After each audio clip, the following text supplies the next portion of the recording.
Special. നോക്കിയേ, ഇതെല്ലാം ഉണ്ട്. ഇത് ചിക്കൻ, ഇത് കിഴങ്ങ്, ഉള്ളി, പച്ചമുളക് എല്ലാം ഉണ്ട്. അപ്പൊ നമ്മൾ ഇന്നൊരു ചിക്കൻ്റെ ഒരു കറി, സ്പെഷ്യൽ കറി ഉണ്ടാക്കുക. ഓക്കെ, അപ്പൊ നമ്മൾ എന്ത് പറയാ, സ്റ്റൗ ഒക്കെ റെഡിയായിട്ടുണ്ട്.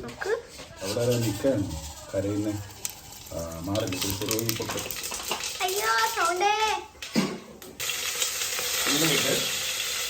ഉള്ളി ഇട്ടിട്ടുണ്ട്. അടുത്തത് ചില്ലിയും ടൊമാറ്റോയും ഇടാനാണ്. പച്ചോളം ഇട്ട്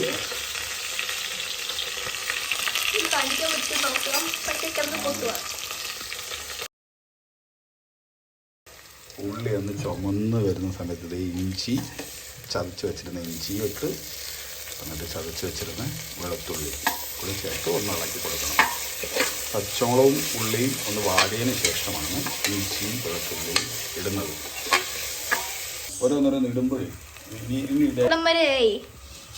നല്ല മണം അവിടം വരെ അടിക്കുന്നില്ല. ഇടിക്കപ്പുറത്തിരുന്ന് ഇതിന്റെ ഉള്ളി മുതൽ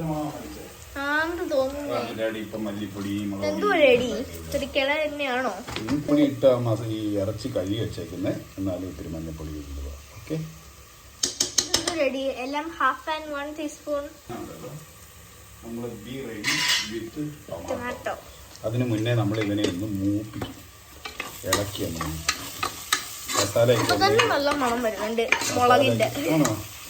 മസാലയൊക്കെ ഒന്ന് എണ്ണയിലൊന്ന് വഴണ്ട് കഴിഞ്ഞാൽ ഉള്ളിയൊക്കെ ആയിട്ട് ഇതായി കഴിഞ്ഞാൽ നമ്മുടെ തക്കാളി ഒന്ന് ഇട്ട് കൊടുത്ത് തക്കാളിയും കൂടെ ചേർത്ത്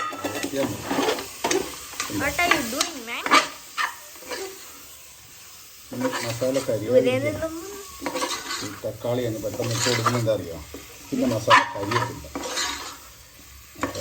അപ്പുറത്തുനിന്ന് ഇപ്പുറത്തുനിന്നൊക്കെ മണം കേട്ടിട്ട് ആൾക്കാർ വരുമല്ലോ. വരാൻ സാധ്യതയുണ്ട്.